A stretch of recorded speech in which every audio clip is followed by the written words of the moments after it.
Hi. You guys have had quite 2 days. There's a lot of things that's happened. Hearts and minds are open. New friends are made, right?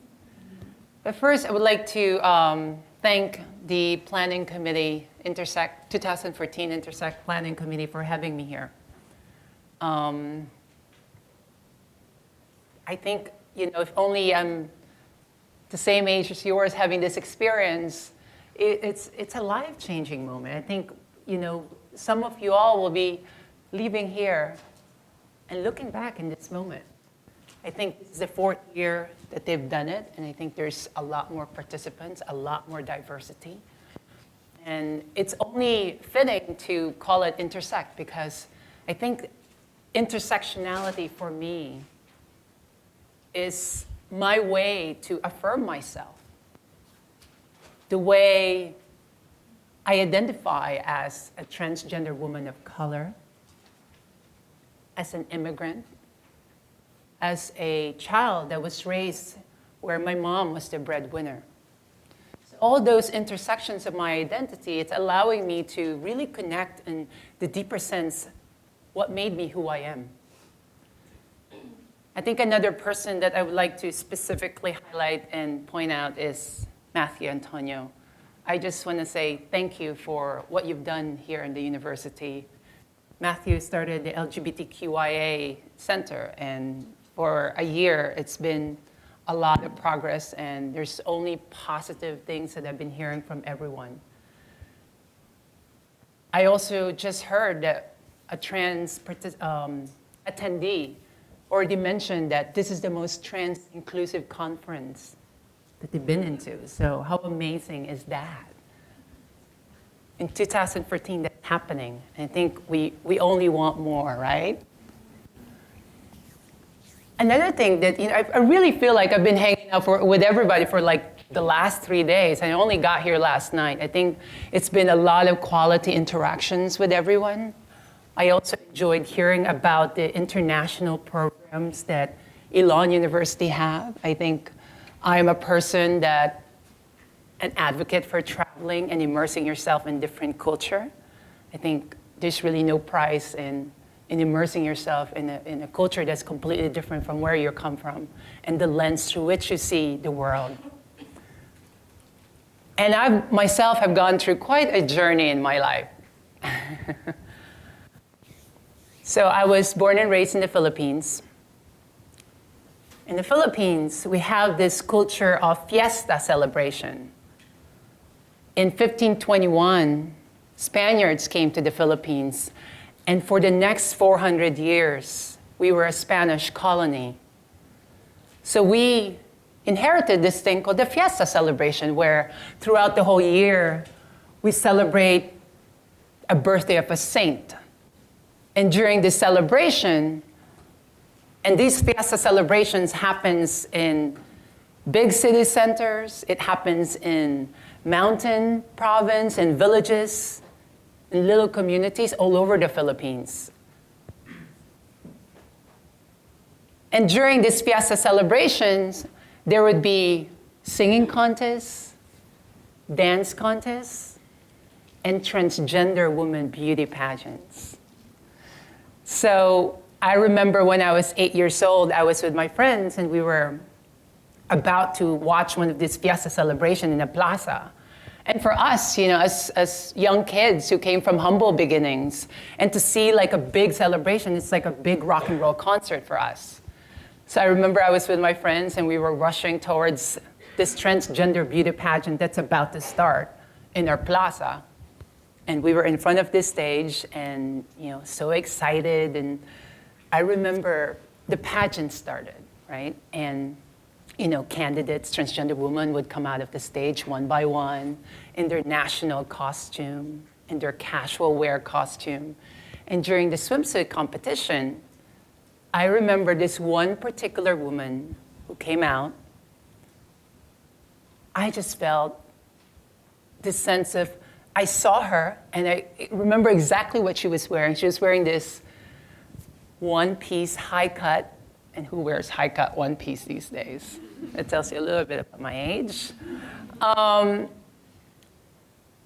High-cut one-piece neon pink floral swimsuit.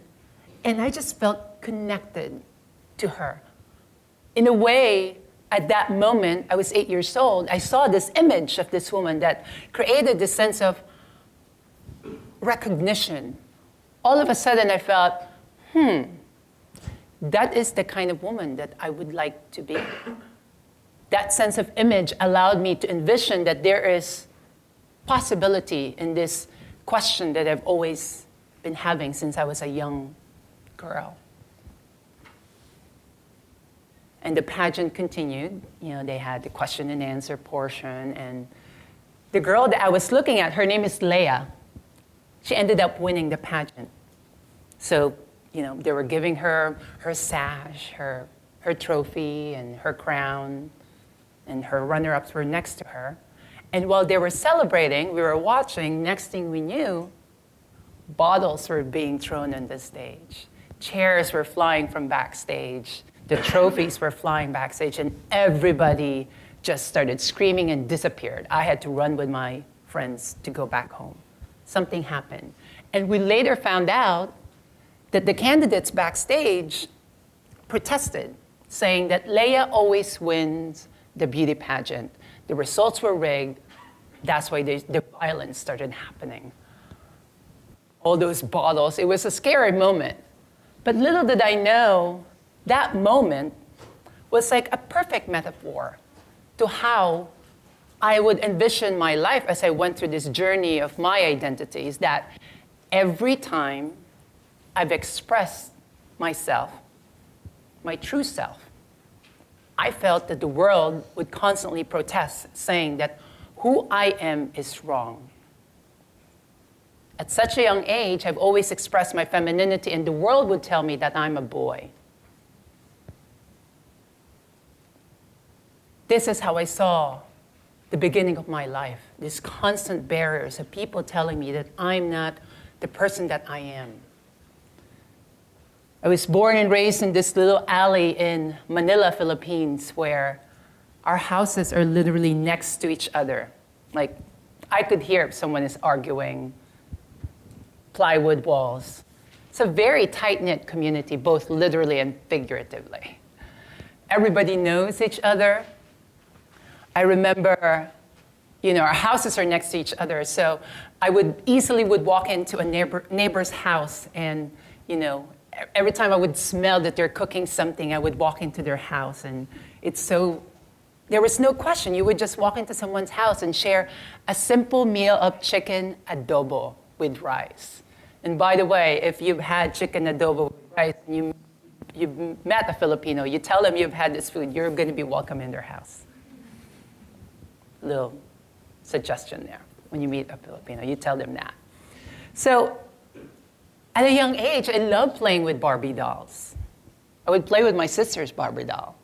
I remember I would, you know, grab my friends and take them to the tailor shops, and, you know, would have them join me and say, let's ask them to give us the extra fabrics so we could make our own clothes for our Barbie dolls.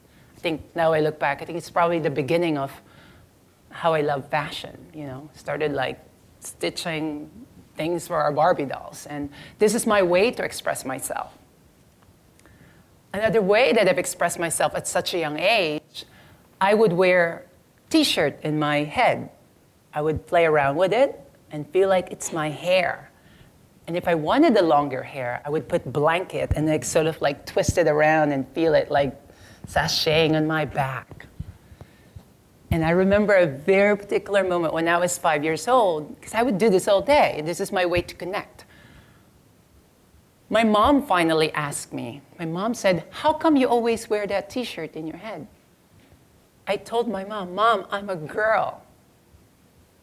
At such a young age, at 5 years old, I affirmed myself. I self-identify. But nobody knew what the word transgender mean. Nobody knew what that meant at that time. My mom didn't agree. My mom didn't disagree. She didn't scold me. She just acknowledged it.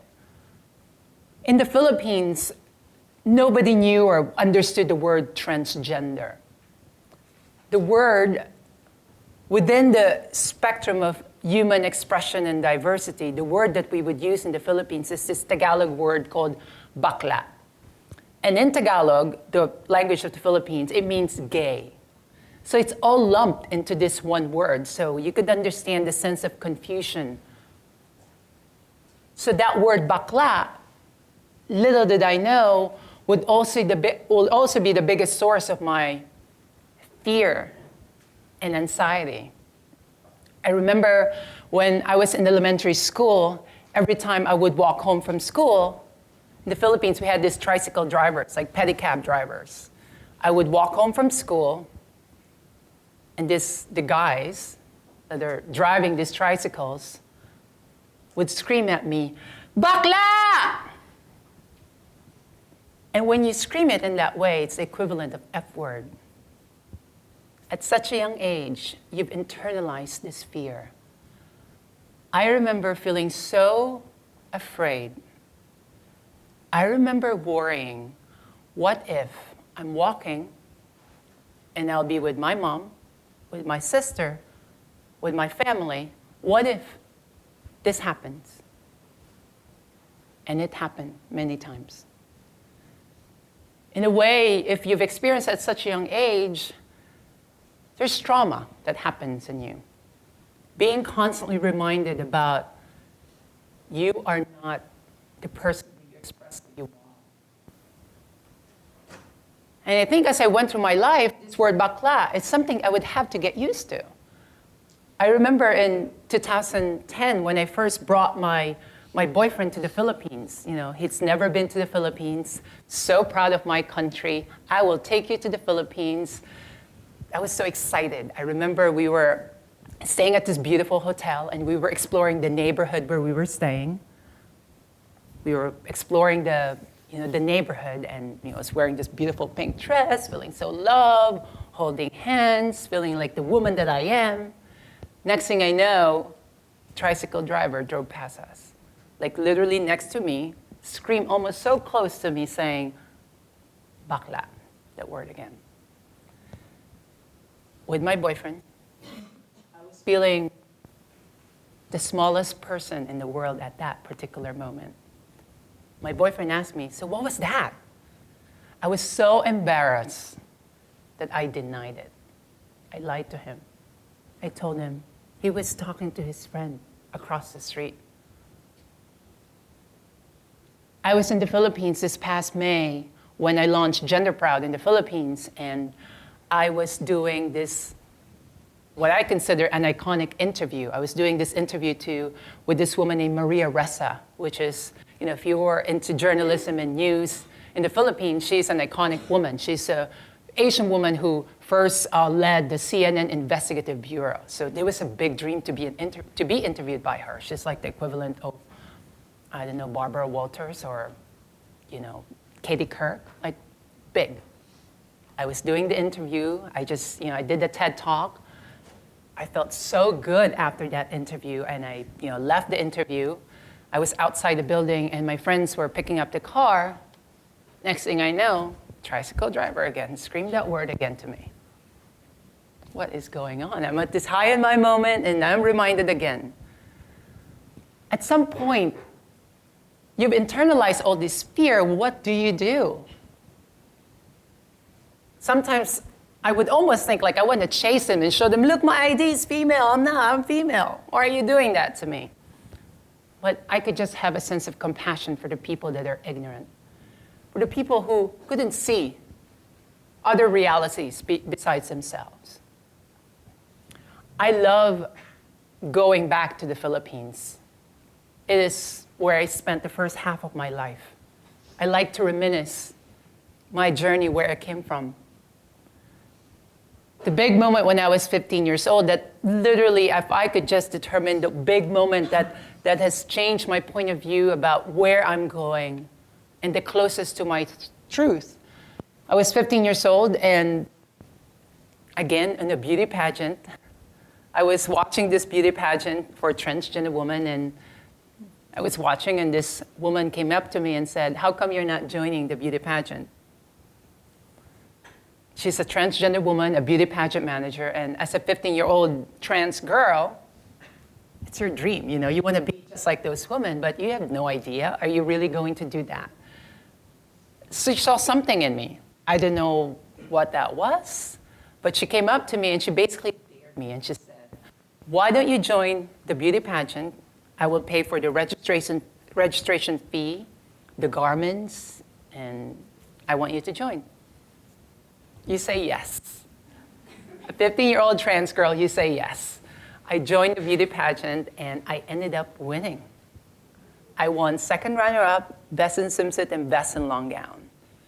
It was such a feel-good moment to feel so affirmed. I went back to school the following day wearing this sash, you know, best in swimsuit, best in long gown. So proud of it. And I remember my classmates were saying, "What was that? Remember that girl from the plaza?" That was me. A 15-year-old trans girl feeling so affirmed and empowered was the most powerful thing that I could ever had at that moment. I think it's important to note that the journey where I came from, where there's a culture of celebration, it was, you know, part of our culture. From 15 to 17 years old, that was my job, joining beauty pageants, feeling affirmed about who I am. I felt so affirmed about my truth. We would travel to 10 hours away from where we live. We would travel, I would join beauty pageants next to a rice field. I've joined beauty pageants where there's 30,000 people. I've joined beauty pageant where the stage is literally a back of the truck. I've joined it all. I would join these beauty pageants with my friends. So this was the first community that loved me and nurtured me outside of my blood family. We were having so much fun and feeling all fabulous and all. I remember when I was 17 years old, we were coming down from one of the pageants in the mountains. We were at the back of the bus, and I got a phone call from my mom. My mom called me and she said, "Your green card petition came through." My mom moved to the United States in San Francisco in 1995. She called me and she said, "My green card petition came through, that I could now move to the United States." At 17 years old, I thought that the trajectory of my life is that I will be going to Japan. Because at that time, if you're a trans woman, if you're a trans girl, the trajectory of your life is that a lot of the friends that came before me, they would go to Japan. And they would become entertainers. They would make a lot of money. And they're celebrated because of who they are. And they would end up becoming breadwinners of their family. They would send back money back to the Philippines to provide, you know, they would build houses for their mom. They would send their siblings to universities. Who doesn't want that? That's what I wanted. I want to be able to help my family. So at 17, I thought that's where I'm going. But then all of a sudden, I got this phone call from my mom. The first thought, I told my mom, "I really don't want to go. I'm not excited. I would rather be with my friends and continue this life of beauty pageants, this glamorous life, and you make money and you give back." That's what I wanted. But then a few weeks later, my mom called me back again. She said, "Do you know that if you move to California, you could change your name and gender marker on your documents?" That was it. That's all I needed to hear. The ultimate dream of waking up in the morning and I see in my document, Geena with gender marker F. For me, that was the biggest dream. That's what I wanted. There was no questions asked. The moment my mom, who definitely loved me so much and researched this policy, I'm moving to San Francisco. So in 2001, I moved to San Francisco. It was my first time taking a big flight. It was my first time getting on an airplane on China Airlines, and I remember wearing this sandals, and my mom asked me, it's going to be cold in San Francisco. Why are you wearing sandals? I don't know. I had no idea. I got to San Francisco in 2001. I remember the first time I walked around downtown San Francisco, I felt like I was in a movie. All these building structures was like, I've only seen it in movies, and all of a sudden I'm here. And the moment I got to Golden Gate, I really felt like I'm in the movie. This beautiful structure was just so new and fresh for me. And as a 17-year-old, having that culture shock, and at the same time, this new set of identity as a young trans woman of color moving into the United States. It's a big thing for me. I remember in the Philippines, we spoke English, but learning about slang was a completely different conversation. I remember hanging out with my friends and pretending that you're cool, you're 17 years old, and I remember my friends would ask me, what do you want to do later tonight? And I would answer, let's play it by the ear later, instead of saying playing by ear. Little things like that. And I met my gay best friend who basically told me, we should just listen to Destiny's Child and then you'll learn slang. I think it somehow worked, for sure. And my mom asked me, so what do you want to do? You need to find a job. So coming from that world of beauty pageant and having assistants and all that, I wanted to somehow continue that, trying to figure out what I'm going to do next. And I told my mom, I'm going to work in cosmetics department in Macy's, San Francisco. And my mom said, do you have experience applying makeup? No. Well, we'll do it. I definitely remember going to the job interview. I got my hair and makeup done in a salon, and I looked like I did my own hair and makeup, but I got the job, so. And I learned on the job. I worked at Benefit Cosmetics in San Francisco, and as I started working, I found this new community. I found out that there was a lot of trans women from the Philippines that works in cosmetics. So from joining Beauty Pageant, all of a sudden I'm in San Francisco and I found my home, my little community. And every time there's not a lot of people in the store, the aisle would be like the pageant scene. We would be walking down and doing sashaying in the street. It was so much fun. After a few years of doing that, I started thinking about what else do I want to study? How do I want to continue my school? I thought at the time I wanted to become a psychologist. So I started taking classes in Laney College in Oakland, California, hoping to become a psychologist. I think now I look back, I really want to go deeper in understanding about who I am. I thought that I wanted to become a psychologist. So you really will never know where life would lead you. There's all this intersecting identities, and you thought you're doing at the moment, and it will lead you somewhere else. After working at Macy's in San Francisco while studying, around 2004, I started meeting all these fashion people. I remember meeting a model at work while working in cosmetics, and she basically told me, you should be a model. You should move to New York and be a model. As a young girl, joining this beauty pageant, yes, maybe modeling was a possibility for you, but you never really thought that you could do that. How do you really become a model? That was a big question. And I started meeting fashion stylists. All of a sudden, this network of people was coming to me. I started meeting fashion agents, people who lived in New York City. I think after you've had many of these experiences, you start to listen to what's happening. You started becoming aware about what's going on in your surrounding. So in March 2005, I made the decision that I'm moving to New York City. New York City. I remember when I first told my mom I'm moving to New York City, she didn't say a word, she just cried. She said, you're crazy, what are you doing? But somehow I had this big dream. Like, nothing's gonna stop me to pursue my dream. I didn't know anybody in New York.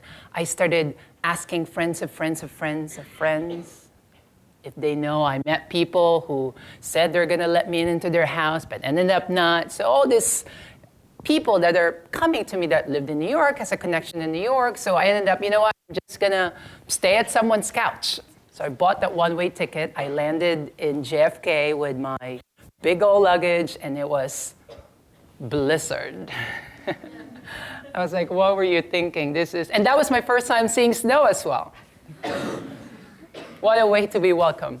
So I got to New York, and I stayed at her couch in Astoria. I was hanging around there, and a few nights later, she introduced me to her friend, who's a transgender woman from the Philippines as well. We love to help each other. Sisterhood, you know. So she came, and her name is Erica, and we were having dinner, and she asked me, so what are you gonna do in New York? I was like, I'm gonna be a model. I was so naive. You know, you had this dream, and you're so just full of life and hope. I told her, I'm gonna be a model, and she was just about, what do you mean gonna be a model? How are you gonna do that? It's like, I'm gonna be a model, I'll go to agencies, I'll figure it out. Well, she said, well, you first need to have a job, right? It's like, yeah, I definitely need to make money. So she was working at this libation restaurant, it's called Libation, in Lower East Side in New York. And she told me, I'm leaving this job, why don't you apply for this job? I applied for the job, I got the job. And a few weeks into it, I was working, and I remember two guys walked into Libation. One of the guys came up to me and said, you're a model, right? I'm a photographer. Let's do a shoot. I was like, sure, you know, I'm not a model yet. I just moved here. I wanted to become a model. Let's do a shoot. But I definitely remember asking him for his business card.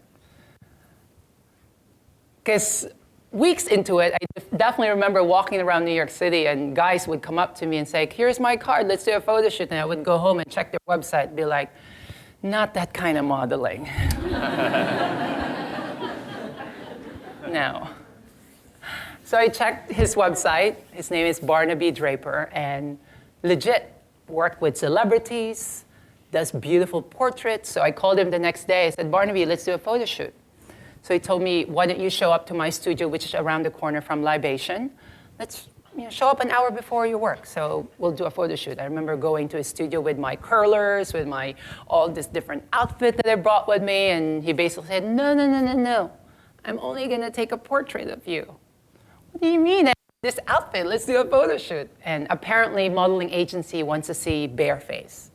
So he had me wear his button-down shirt and no makeup. He took a Polaroid, went to work. Following day, he told me, I sent your picture to modeling agencies. They want to see you. I went to see a couple of agencies.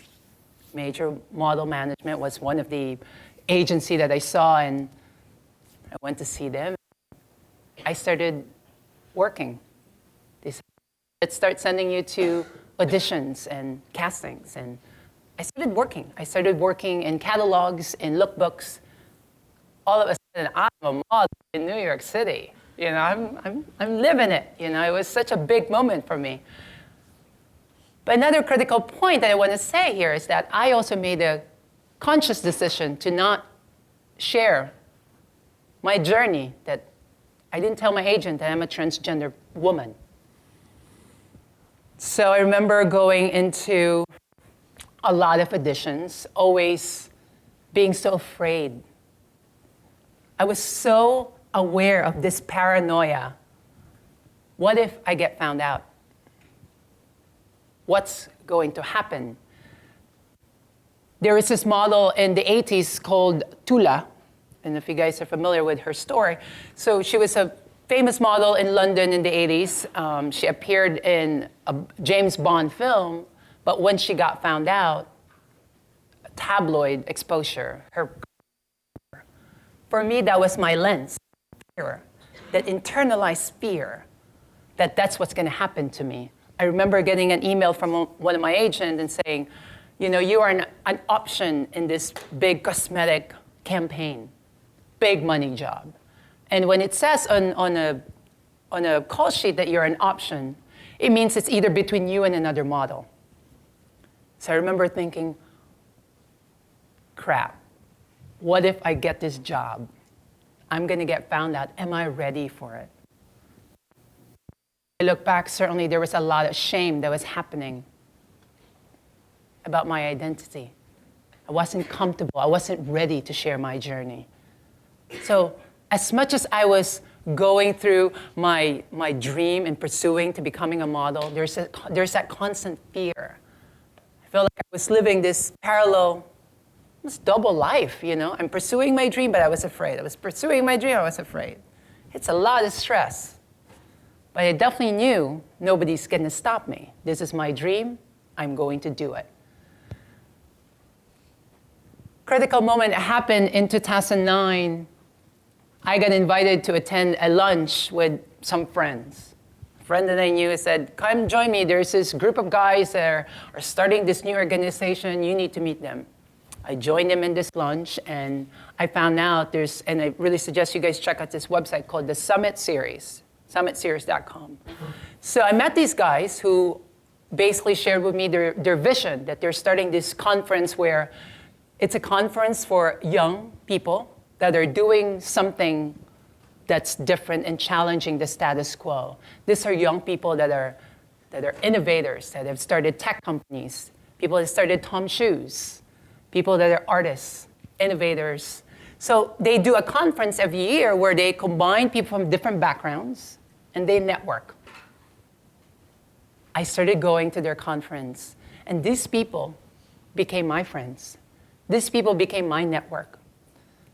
And I started thinking, if these are people that are of the same age, and they're doing this world-changing ideas, these are the people that have worked at the UN, people worked at World Economic Forum, how come I can't do what they're doing?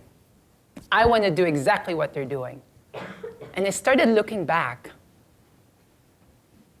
on the dream that I had.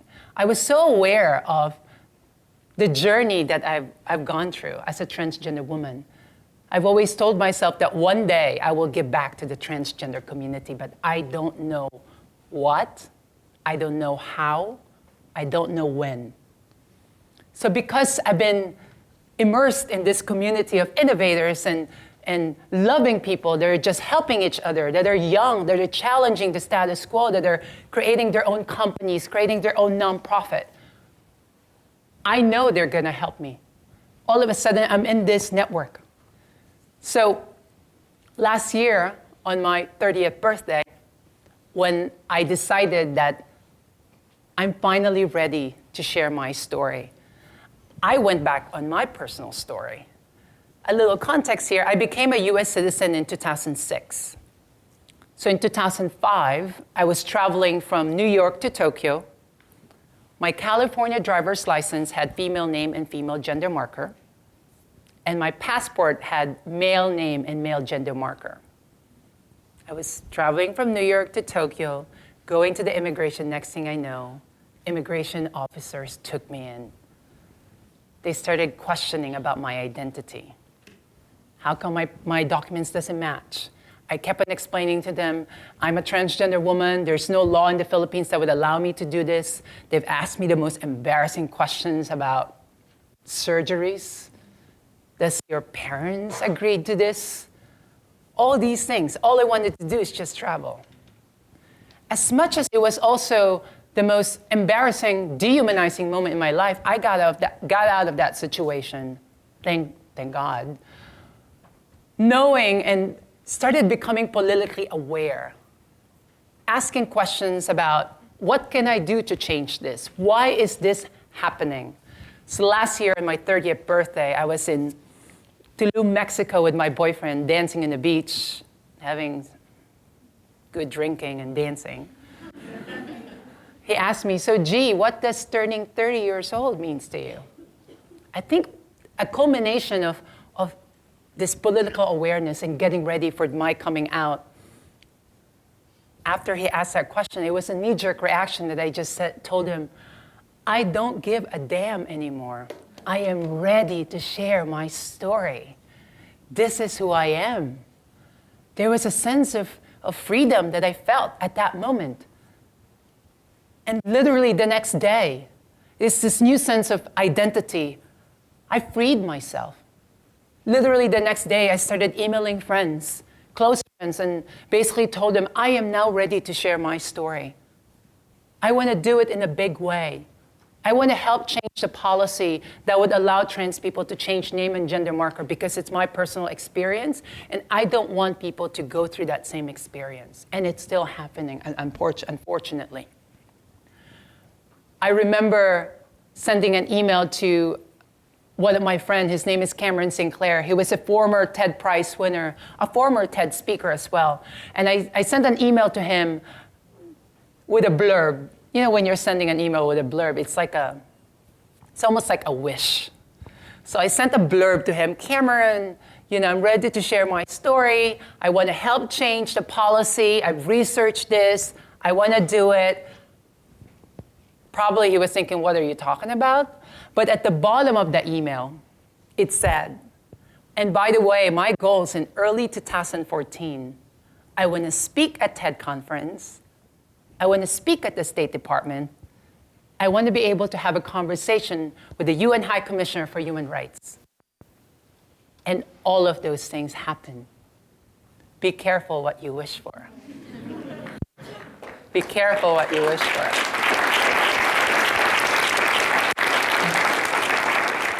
As a sense, it was so clear to me what I wanted to do, and the world responded to it. I certainly made it easy for people to help me. I was not afraid to tell them, this is what I want to do, help me. Being at the moment where literally I'm asking people the clarity of what I want them to help me with. January, I got a phone call from TED. They said, Geena, we heard about your story through Cameron. We want you to speak at TED. Okay. Big moment. Who comes out of TED, right? I mean, crazy. The biggest stage, the most prestigious platform that you could imagine. And all of a sudden I remembered, oh, I have not told my model agent that I'm doing this. So I tried to figure out, how am I going to come out to my model agent? Should I go to the office? Should I send him flowers? Should I send him letters? Trying to figure out, but I realized the closest thing and the best thing that I could do is just say the truth. I picked up that phone call and called Dave and told Ron, I am going to TED. I am coming out and I'm sharing my story, my journey as a transgender woman. There was silence on the phone. It was nerve-wracking for me. I didn't know what's going to happen. And the first word they said, I commend you. I'm proud of you for standing up. I support you. Let's continue working. It's just a matter of how clients are going to react to it. So that was a big sigh of relief. I didn't know what's going to happen in my modeling career. So TED was happening. It's one of those moments in your life where first, I definitely freed myself and acknowledging that I am deconstructing the shame that I felt. I remember hours before I got on that TED stage, you're so aware of what's about to happen in your life that the moment I open up that box, there's no way to close it all down and tell TED, don't post it. That's not happening. It was the most nerve-wracking moment in my life, being in front of thousands of people sharing the deepest truth that I felt. This is who I am. At times we think it's just a simple thing, but it's sometimes the most difficult thing. But one thing from personal experience, it definitely liberated me. It freed myself from all this anxiety and, it definitely prevented me from being so creative. It definitely prevented me to achieving other things. So when TED posted the video, we also launched Gender Proud. So Gender Proud is the global advocacy and awareness campaign. We work in two things. The advocacy part is that we are advocating for this thing called gender recognition law. What that means, if countries have this, it allows transgender and gender nonconforming people to change name and gender marker on legal documents. Globally, there's 5 categories how countries apply this. Number one category is there's no law at all. These are the countries like Philippines, Malaysia, Uganda. A lot of the countries does not have this law or does not recognize that you're trans at all. Second category, so you need to undergo gender-affirming surgery before you could change name and gender marker. Third category is that you need to be undergoing hormone therapy, whether a year or 2 years. Fourth category, there's this thing called pathologization, meaning a medical doctor needs to diagnose that you have gender dysphoria. A little context here, the way homosexuality was considered a mental illness in the 1970s, which it's not anymore, that's where we are. We're considered mentally ill. Fifth category is this thing called self-identification.